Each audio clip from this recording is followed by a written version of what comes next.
फटाफट से सभी लोग।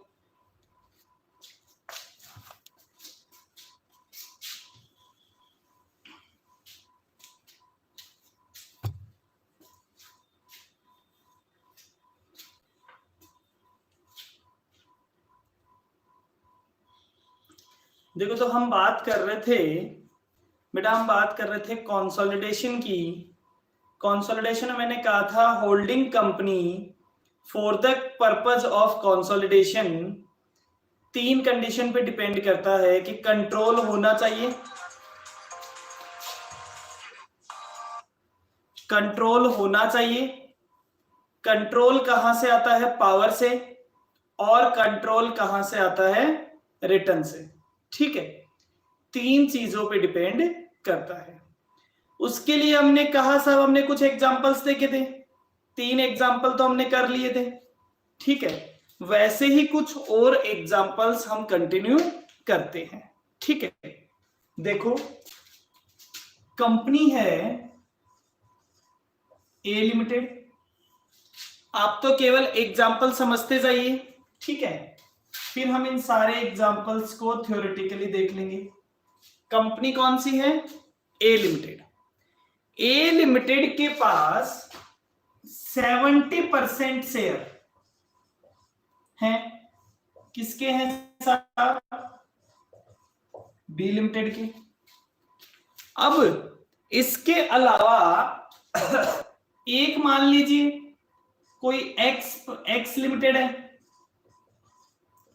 उस एक्स लिमिटेड के पास बी लिमिटेड के 30% शेयर है। मतलब बी लिमिटेड के 70% शेयर तो ए के पास है और बी लिमिटेड के 30% शेयर्स एक्स लिमिटेड के पास है। ठीक है साहब, अब एक्स लिमिटेड के पास एक ऑप्शन भी है। ऑप्शन किस चीज का है? To purchase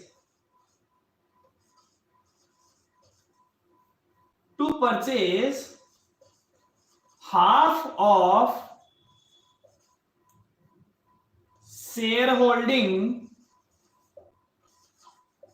of A limited. To purchase half of the share holding of A limited.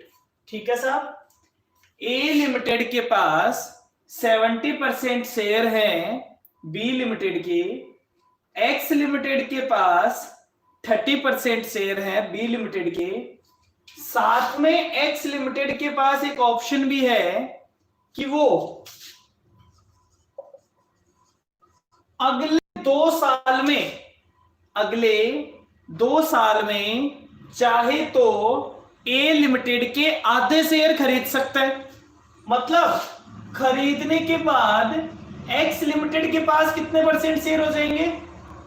30 + 35 that is 65%। ठीक है, लेकिन साथ में एक सिचुएशन और है, it is out of money for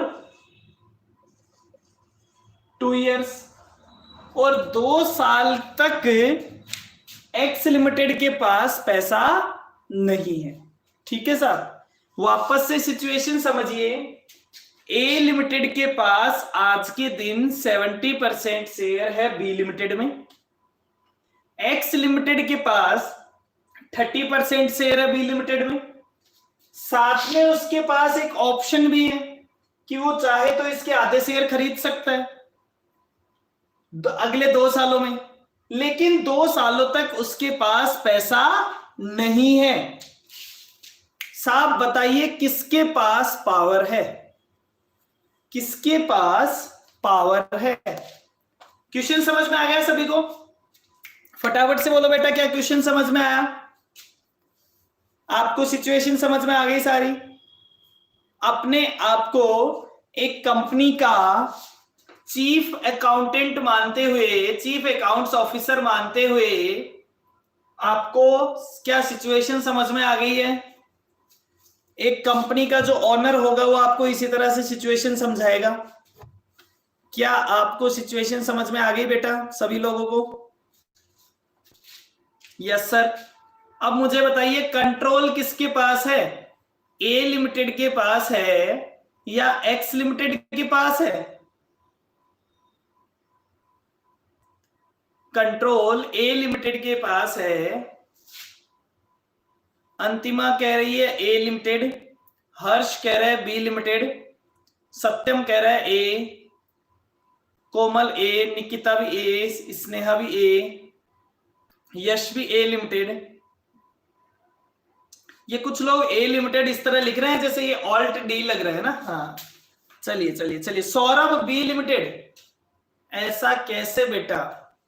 एक बात मुझे बताइए, समझने की कोशिश करते हैं बड़ा ध्यान से। ए कहेगा मेरे पास 70% शेयर है, मुझे ये काम करना है। बी कहेगा मैं आपको ये काम नहीं करने दूंगा। तो कहेगा क्यों भाई 70%? वो कहता है मैं आपके 35% शेयर खरीद लूंगा। वो कहता है खरीद लो। खरीदने के लिए क्या चाहिए? पैसा चाहिए। बी के पास पैसा है क्या? ऑप्शन कितने सालों तक है? 2 सालों तक। और ये आउट ऑफ मनी कितने सालों तक है? 2 सालों तक। मतलब जब तक खरीदने का ऑप्शन है तब तक इसके पास पैसा नहीं है। खरीद तो सकता है लेकिन खरीदने के लिए पैसा भी तो चाहिए बेटा। पैसा इसके पास नहीं है।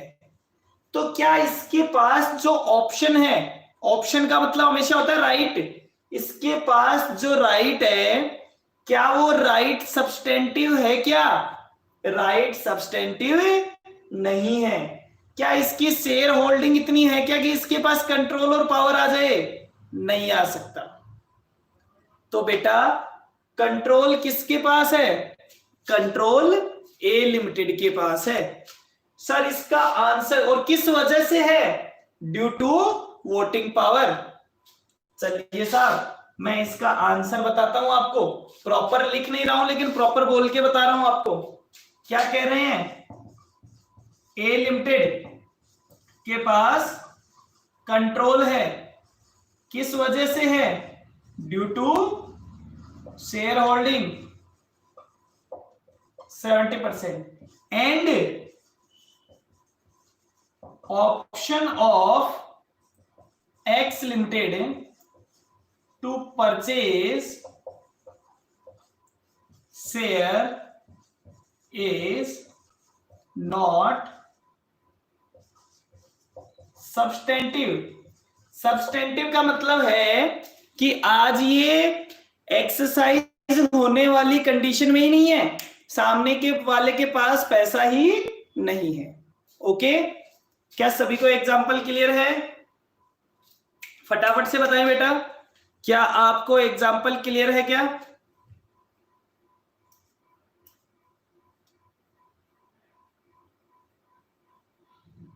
फटाफट से बताएं। ठीक है सत्यम। सब्सटेंटिव का मतलब होता है कि आज के दिन ये एक्सरसाइज होने वाली कंडीशन में नहीं है। हम ये कहते हैं ना ये काम नहीं हो सकता। भाई आज कहें कि सर क्लास तो कोचिंग में ही होनी चाहिए, मैं कहता हूं हाँ होनी चाहिए, लेकिन सब्सटेंटिव नहीं है, हो नहीं सकता। वो कहता है ना, वो कई बार अजय देवगन कहता था ना ऐसा हो नहीं सकता, बस इसी कंडीशन में हम। ठीक है,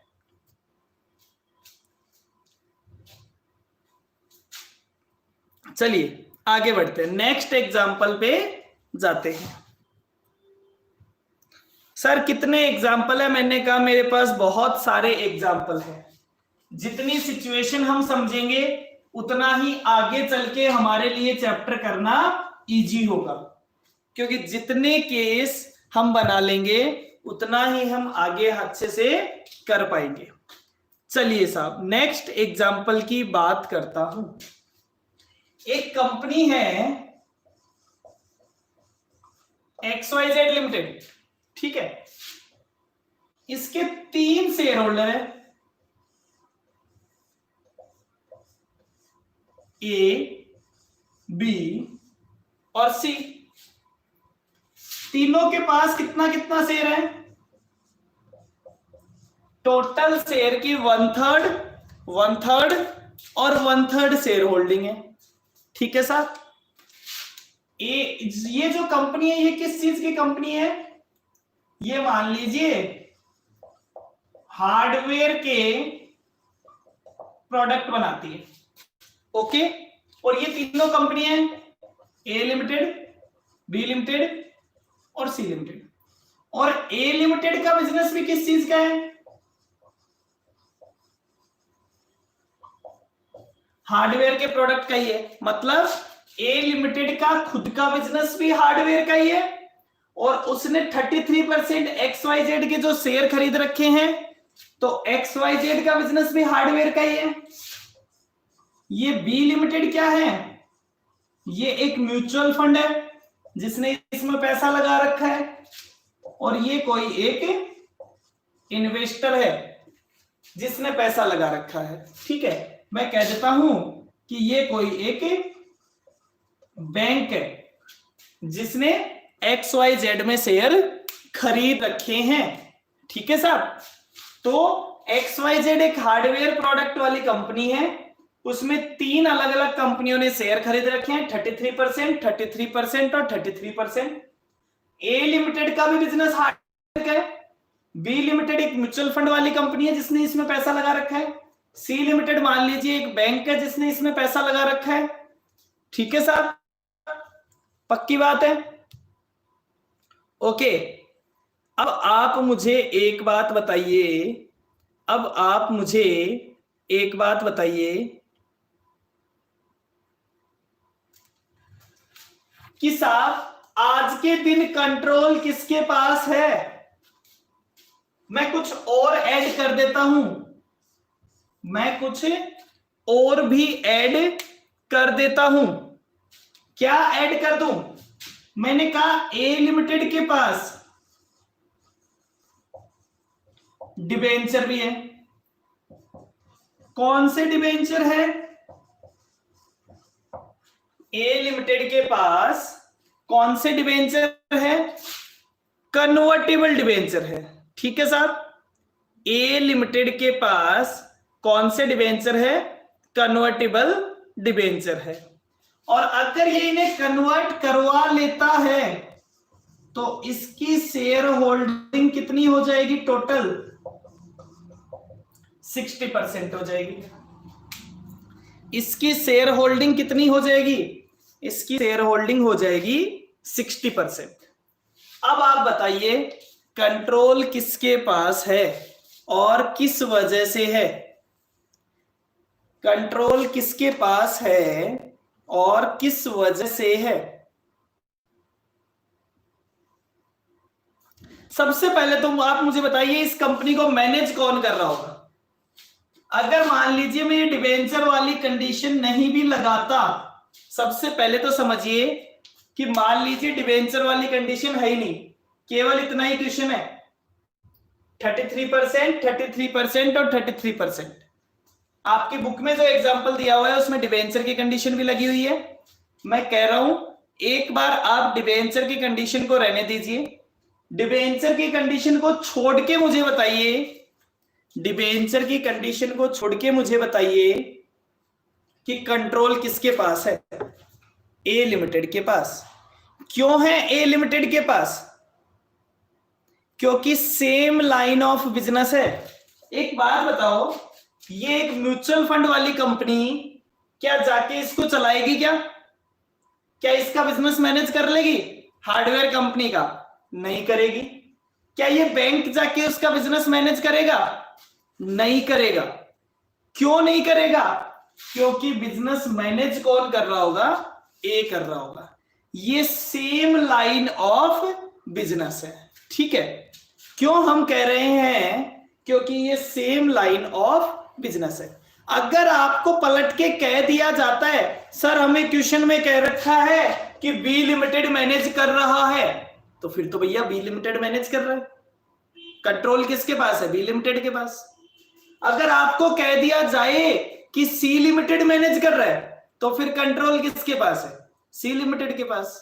आपको कह दिया जाए कि ए लिमिटेड मैनेज कर रहा है, तो कंट्रोल किसके पास है? ए लिमिटेड के पास।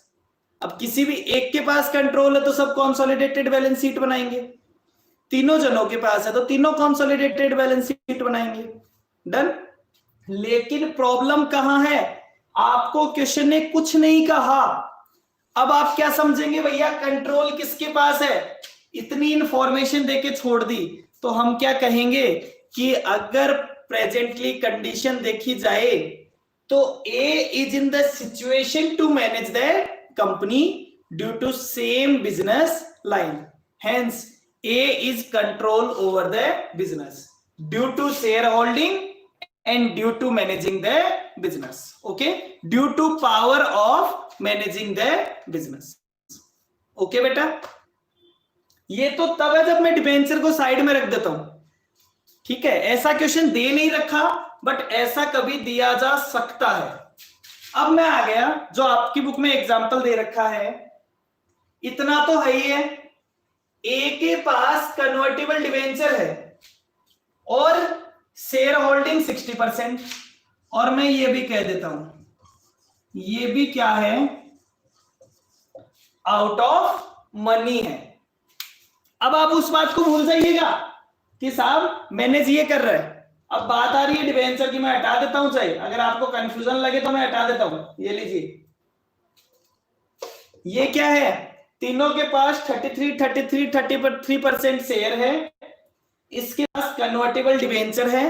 अगर ये अपने डिवेंचर को कन्वर्ट करवा लेता है इक्विटी शेयर में, तो इसके टोटल शेयर होल्डिंग बढ़ के कितनी हो जाएगी? 60%। लेकिन ये आउट ऑफ मनी है।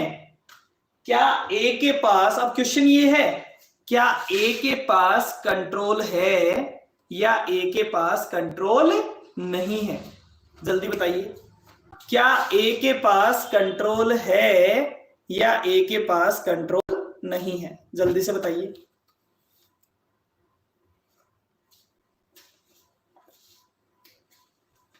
सभी जवाब देंगे? यस कह रहे हैं, हां सर है। Okay, A limited has control, A के पास कंट्रोल है। ओके, अब भी sir same line of business की वजह से होगा। नहीं, मैं कह रहा हूं सेम लाइन ऑफ बिजनेस नहीं है, भूल जाओ। नहीं है साहब, सेम लाइन ऑफ बिजनेस नहीं दिया, क्वेश्चन में लिख देता है तो ठीक है, नहीं है सेम लाइन ऑफ बिजनेस, फिर है या नहीं है? क्योंकि कन्वर्टेबल डिवेंचर में पैसे नहीं चाहिए। ओके, बिल्कुल एकदम परफेक्ट आंसर है। एक बात बताओ बेटा, भाई जिस दिन उसने कन्वर्टेबल डिवेंचर खरीदे थे, पैसा तो उसी दिन दे दिया होगा।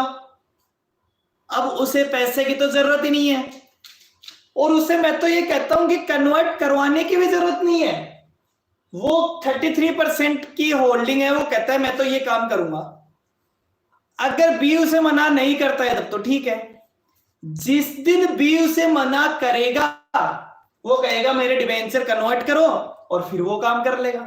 तो बिना कन्वर्ट करवाए भी उसी के हिसाब से काम चलता रहेगा, जैसे ए कह रहा है। तो सर यहां पे आंसर क्या लिखेंगे?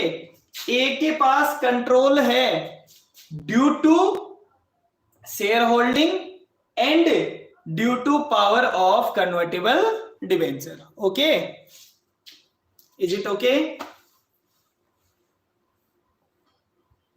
क्लियर है क्या सभी को?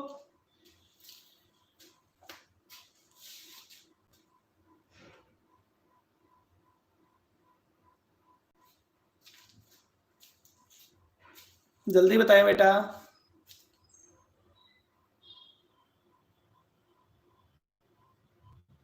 क्या एग्जाम्पल सभी को क्लियर है? Yes sir. चलिए मैं आगे बढ़ता हूं, एक लास्ट एग्जाम्पल और देखते हैं हम इसी चीज से जुड़ा हुआ। एक लास्ट एग्जाम्पल और देखते हैं। एग्जाम्पल आपको क्या कह रहा है, ध्यान से सुनिएगा बड़े, कि एग्जाम्पल आपको क्या कह रहा है। एक कंपनी है एबीसी कंपनी, ठीक है, एबीसी लिमिटेड लिख देता हूं। इसका एक शेयर होल्डर है एक्स लिमिटेड, ठीक है। ये कंपनी पता है किस चीज की है? ये कंपनी है डेटर्स मैनेजमेंट कंपनी। कंपनी का काम क्या है? डेटर्स को मैनेज करना। भैया वसूली भाई, ये वसूली भाई, इस कंपनी का काम क्या है? डेटर्स को मैनेज करना। ये लोगों से पैसा लाने का काम करती है। जैसे आज मेरे डेटर से 10 लाख रुपए के, मुझे पैसा नहीं दे रहे, तो मैंने इस कंपनी को काम दे दिया कि ये 10 लाख रुपए आप उनसे ले आओ, मुझे तो 9 लाख रुपए दे देना, ठीक है। तो इस कंपनी का काम है डेटर्स को मैनेज करना। अब इसका एक शेयर होल्डर है, इसका एक शेयर होल्डर है एक्स लिमिटेड। अब ये क्या करता है कि X limited has power to manage receivables को मैनेज करने का पावर किसके पास है? X limited. और भी बहुत सारे शेयर होल्डर है। मान लीजिए एक्स लिमिटेड के पास बहुत थोड़े से शेयर्स हैं, लेकिन एक्स लिमिटेड के पास पावर है रिसीवेबल्स को मैनेज करने का। देखो, कोई बोर्ड ऑफ डायरेक्टर में डायरेक्टर अपॉइंट करने का पावर नहीं है, बोर्ड ऑफ डायरेक्टर में डायरेक्टर अपॉइंट करने का पावर नहीं है, डायरेक्टर को रिमूव करने का पावर नहीं है, लेकिन रिसीवेबल्स को मैनेज करने का पावर है। रिसीवेबल्स को मैनेज करने का पावर है। क्या एक्स लिमिटेड के पास कंट्रोल है या नहीं है? जल्दी से बताएं, क्या एक्स लिमिटेड के पास कंट्रोल है या कंट्रोल नहीं है?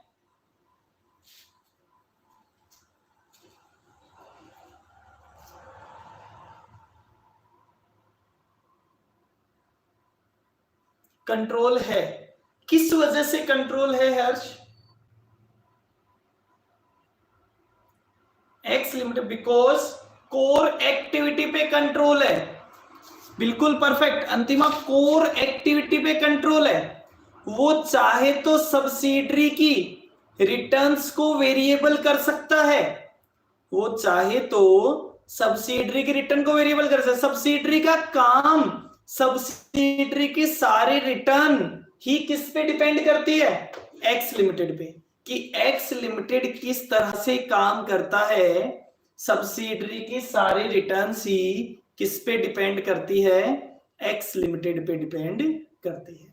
ओके, तो ये हमारे कुछ एग्जांपल्स थे जिसमें हमने ये देखा कि कौन कौन सी सिचुएशन। देखो, सीधा ही बता दिया जाए, प्रैक्टिकल क्वेश्चन नॉर्मली जब एग्जाम में प्रैक्टिकल क्वेश्चन आएगा तो आपको बताया हुआ होगा, आपके पास 60% से आपको कोई दिक्कत नहीं होगी।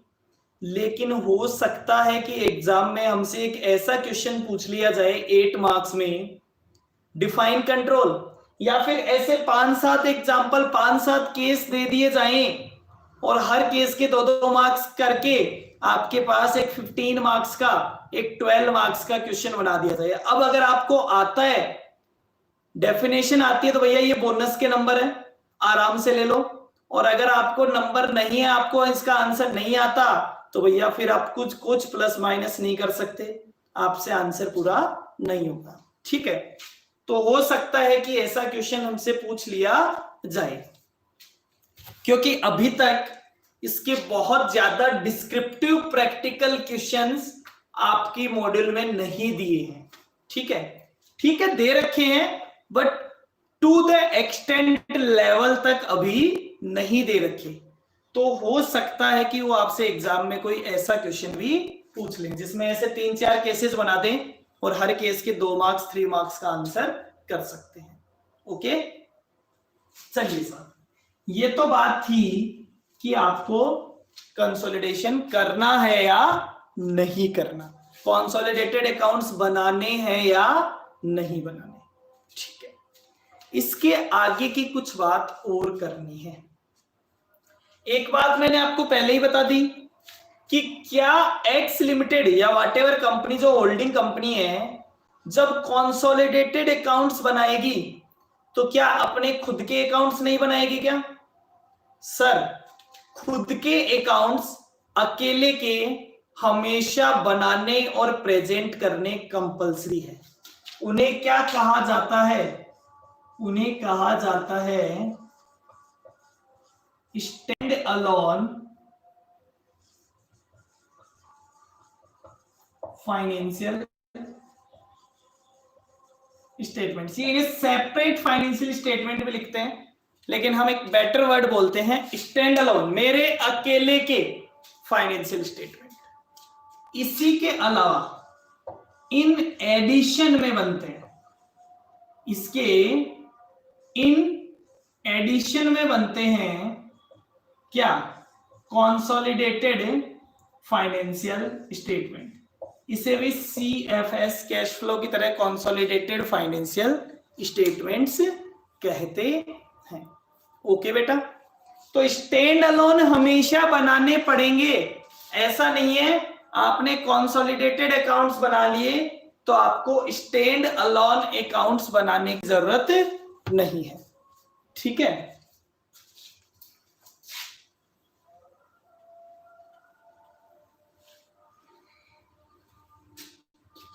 हाँ जी साहब।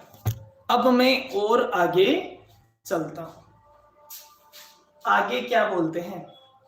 सर एक बात बताओ, आप भी मुझे एक बात अच्छे से बताना, क्या कंट्रोल कभी 100% होता है या कंट्रोल कम भी हो सकता है? जैसे अब मैं आपको बड़े सिंपल वर्ड्स में कहता हूं, एक ए लिमिटेड है, एक बी लिमिटेड है।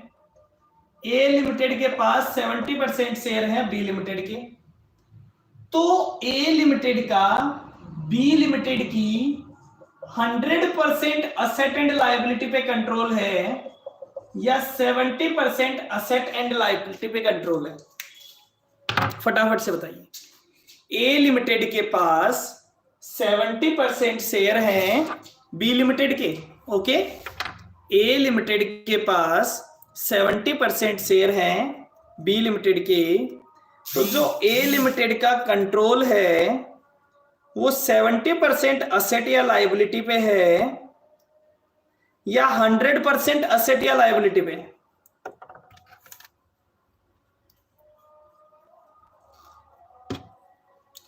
Seventy percent right on asset and liability. Yash कह रहा है 100%, कोमल कह रही है 100%, बाकी लोग? सर हमें क्या पता, आप बता दोगे ना।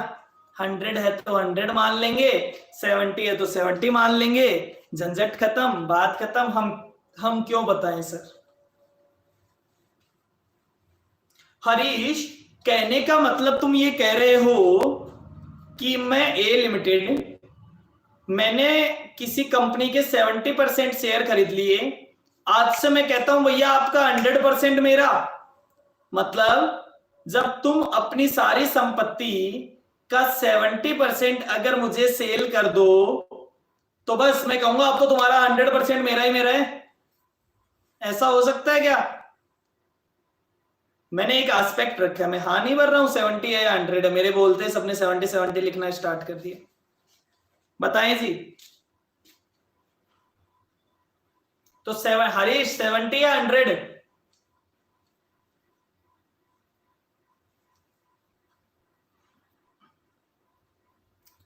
सर कंट्रोल तो है हरीश 100। चलो एक बात कहता हूं हरीश, अपने जयपुर में विधानसभा है। हरीश अपने जयपुर में विधानसभा है, सभी ने देखी है ना?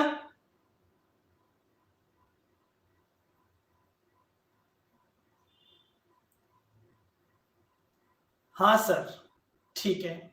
उसके 4 गेट है, उसके 4 गेट है, ठीक है। मैं गवर्नमेंट ऑफ राजस्थान से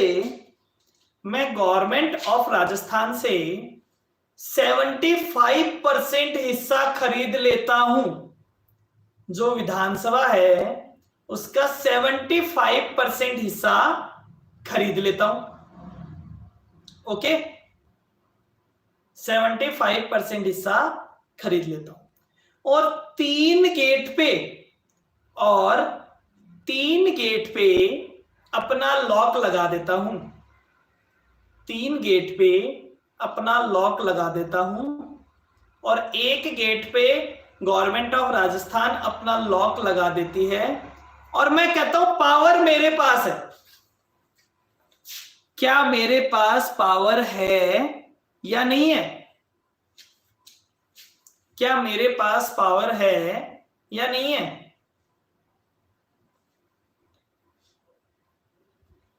मैं कहता हूं साहब मैं तो लॉक नहीं खोलूंगा, आप अंदर नहीं आ सकते, आप अपना काम नहीं कर सकते। मेरे पास कंट्रोल है या नहीं है?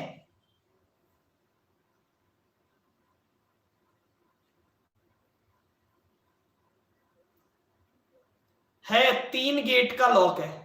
अब देखो हरीश, समझो इस बात को, उनके पास भी तो 1 गेट के लॉक है। हर्ष कह रहा है पावर तो है सर। अब देखिए मेरी सिचुएशन समझिए, मेरे पास 3 गेट का लॉक है लेकिन 1 गेट का लॉक एंड की उनका है। वो उस गेट को खोलेंगे, अंदर जाके बैठेंगे, अपना काम करेंगे और उस गेट को लॉक करके वापस निकल जाएंगे। मैं क्या कर सकता हूं? क्या मैं उनको अंदर जाने से रिस्ट्रिक्ट कर सकता हूं? क्या नहीं कर पाया। मैंने अपने 3 गेट लॉक भी कर दिए तो भी उन्होंने अपना काम कर लिया। मतलब बेटा ध्यान रखना हमेशा, कंट्रोल या तो 100% होता है या कंट्रोल क्या होता है 0%। भाई मैं आपको कहूं कि साहब आपको ये काम नहीं करना, अब आप ये काम नहीं करते हो मतलब तो मेरा आप पे पूरा कंट्रोल है, और आप वो काम करते हो मतलब मेरा कोई भी कंट्रोल नहीं है। तो कंट्रोल या तो 100% होता है या कंट्रोल कैसा होता है 0%। या तो कंट्रोल कैसा होता है 100% या कंट्रोल कैसा होता है 0%। तो हमने कहा एक बात बताओ, आप एक्स लिमिटेड के पास ए लिमिटेड के पास इस बी लिमिटेड के 70% शेयर हैं, ठीक है। तो जब ये कॉन्सोलिडेटेड बैलेंस शीट बनाएगा तो अपनी तो सारी एसेट दिखाएगा ही दिखाएगा, अपनी सारी लायबिलिटी भी दिखाएगा, लेकिन ये 70% असेट और लायबिलिटी का भी ओनर है। और मैं कहूं तो इसके पास बी लिमिटेड की असेट और लायबिलिटी पे 100% कंट्रोल है। मतलब 70% तो ओनरशिप है और 100% कंट्रोल है।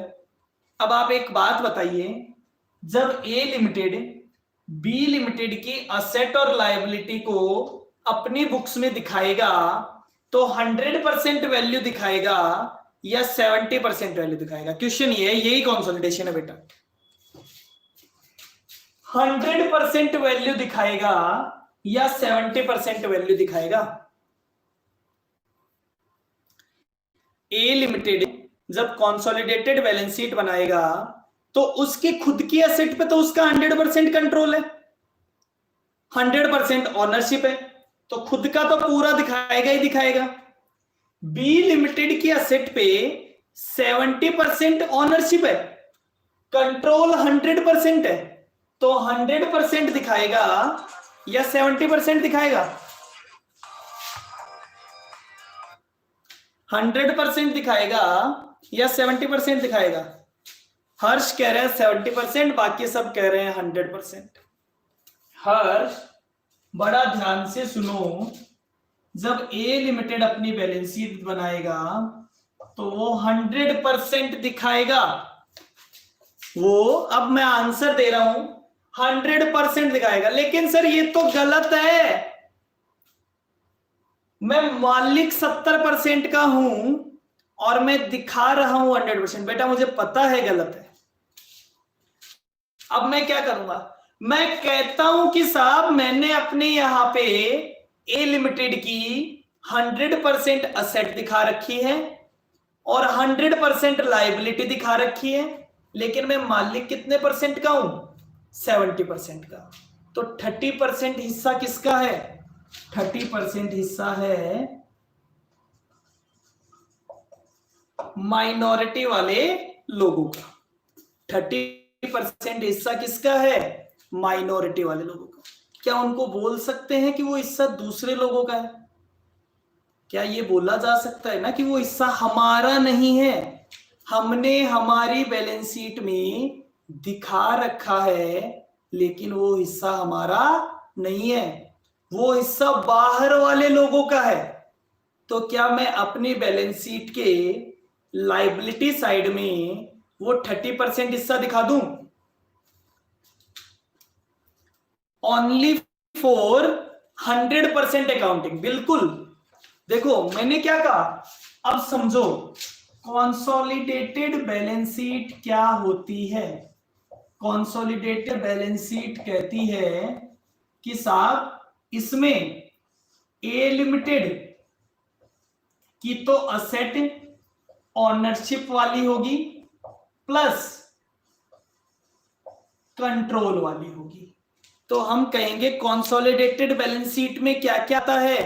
बोले कॉन्सोलिडेटेड बैलेंस शीट में असेट एंड लायबिलिटी ओन्ड, जिसके हम ऑनर हैं वो भी आती है, और जिसका हमारे पास कंट्रोल है वो भी आती है। तो asset and liability owned and control by the holding company will be included in consolidated balance sheet. अब सर वो 30% हिस्सा हमारा नहीं है। मैंने कहा हाँ। आप कहते हो सर इधर से देखते हैं, 100 रुपए की असेट थी बी लिमिटेड की और 60 रुपीज की लायबिलिटी थी। तो मुझे यहां कितना अमाउंट लिखना चाहिए था? अगर मैं केवल ऑनरशिप लिखता तो मुझे यहां पे 70 की तो असेट लिखनी चाहिए थी और 42 की लायबिलिटी लिखनी चाहिए थी। लेकिन मैंने क्या किया, असेट साइड में 30 रुपए ज्यादा लिख दिए और लायबिलिटी साइड में 18 रुपए ज्यादा लिख दिए। तो मैं इसकी नेट असेट जो है उसका 30% हिस्सा अपने यहां लायबिलिटी के नाम से लिख लेता हूं। क्या कहा मैंने? उसे कह दिया माइनॉरिटी इंटरेस्ट। ठीक है बेटा, लेकिन ये पुराना नाम है। पहले इसे किस नाम से जाना जाता था? MI, minority interest. फिर क्या हुआ, सब कंफ्यूज होने लग गए। सर एमआई नाम बोलते ही तो हमें वो फोन वाला शाओमी वाला एमआई दिमाग में आता है। हाँ, तो उन्होंने इसका नाम चेंज करके पता है क्या कर दिया? उन्होंने इसका नाम चेंज करके कर दिया एनसीआई। एनसीआई का मतलब क्या होता है? आपका जो इंटरेस्ट था वो तो क्या था? Controlling interest. और जो 30% वाले लोग थे उनका हिस्सा कौन सा था? Non controlling interest. 30% वाले लोग कौन से हैं? उनका इंटरेस्ट तो है उस कंपनी में। जब बी लिमिटेड 100 रुपए कमाएगी तो 70% तो ए लिमिटेड को मिलेगा, 30% किसको मिलेगा? 30 रुपए किसको मिलेगा? जो दूसरे लोग हैं वो लोग। लेकिन क्या उनका कंट्रोल है? क्या नहीं है। उन्हें मिल तो रहा है, मतलब उनका इंटरेस्ट तो है, लेकिन कौन सा इंटरेस्ट है? Non controlling. आपको 70 रुपीज मिल रहे हैं तो आपका भी इंटरेस्ट है, लेकिन आपका इंटरेस्ट कौन सा है? Controlling interest. तो होल्डिंग कंपनी का इंटरेस्ट हमेशा कंट्रोलिंग इंटरेस्ट होता है, और जो बचा हुआ हिस्सा होता है, जो माइनॉरिटी लोग होते हैं, उनको क्या बोलते हैं? Non controlling interest. ओके, तो ये चीज हमें करनी है, यही हमारा कंसोलिडेशन होता है। कल हम इसको आगे डिटेल से समझेंगे। आज हम मान के चलिए एग्जांपल्स तक हमने किया है, कल हम इस चीज को समझेंगे और क्वेश्चन के साथ हमारी स्टार्ट करेंगे। डन? Okay, bye bye.